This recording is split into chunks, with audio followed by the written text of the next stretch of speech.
Curious George discovers the senses. Have you ever been curious about the five senses? You know, sight, sound, smell, taste, and touch. George is too. Come along as he discovers what they're all about. In the country, things move the slower pace except for the man with the yellow helmet or the man with the yellow hat. He was training for a triathlon race on Saturday. George was helping by keeping time.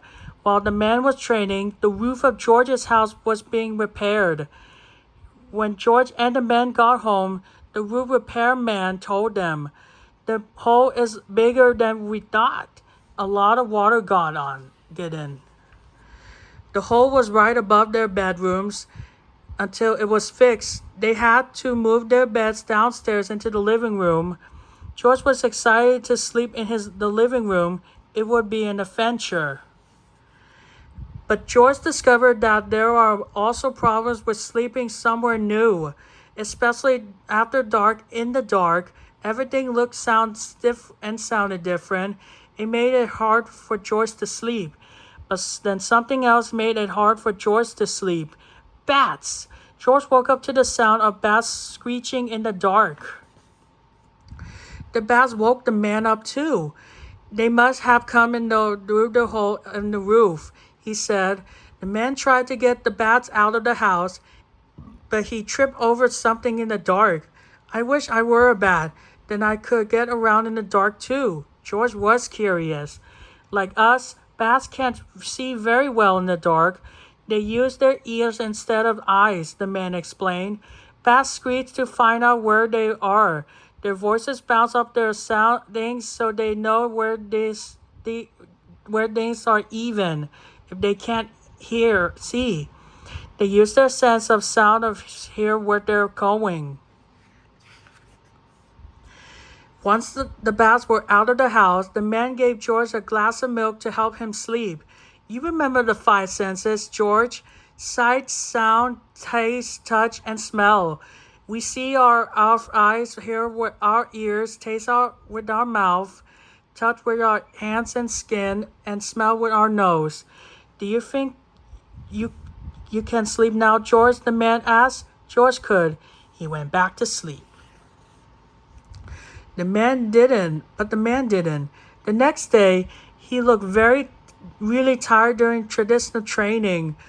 With the race only 2 days away, the man needed to get plenty of sleep to help his energy up. George hoped the man would sleep tonight, and he did. But George was still wide awake. He needed another glass of milk to help him fall asleep. George didn't want to wake the man up by turning on the light, so he tried to find his way to the kitchen in the dark, but he kept bumping into things. Then George remembered what the man told him about bats. George thought he could use his voice and his sense of hearing to find his way in the dark too. He tried screeching like a bat, but he couldn't hear his voice bounce off anything. He tried little louder and a little louder. "What are you doing?" cried the man. All that screeching had woken him up. The next day, George felt awful. He kept the man up again. If only he had a way to quietly find his way to the kitchen in the dark. He couldn't see or hear his way. Then George got an idea. While eating his breakfast, maybe he could taste his way to the kitchen. George put his oatmeal on the floor.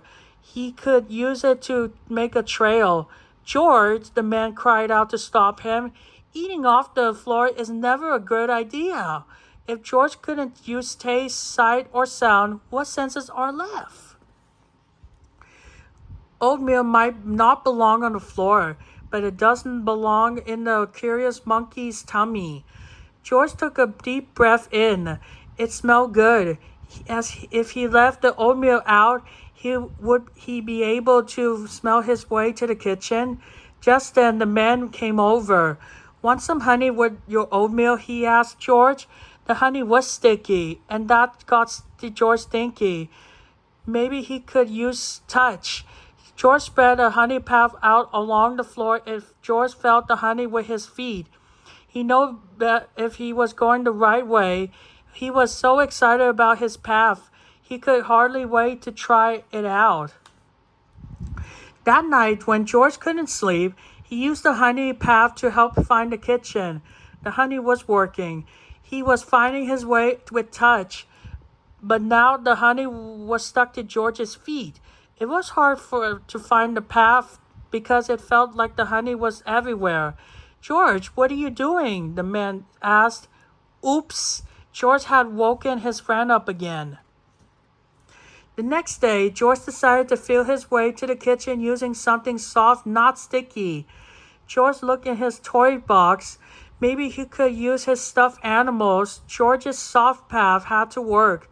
Maybe the man's race was tomorrow and he needed to get some sleep. George's stuffed animals would tell him where the furniture was, but he needed some soft things to lead him to the kitchen. So George rolled up some towels to make a path. The man was so tired that he went to bed early. George didn't even have to wait until his bedtime to try his soft path out.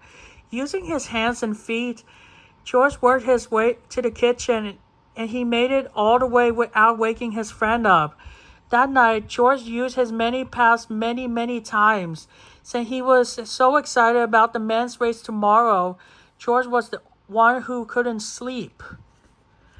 The next morning, George was there to cheer the man on as he swam and rowed and ran his way to the finish line, but George missed the finish because all the walking around at night made a monkey very sleepy. The end.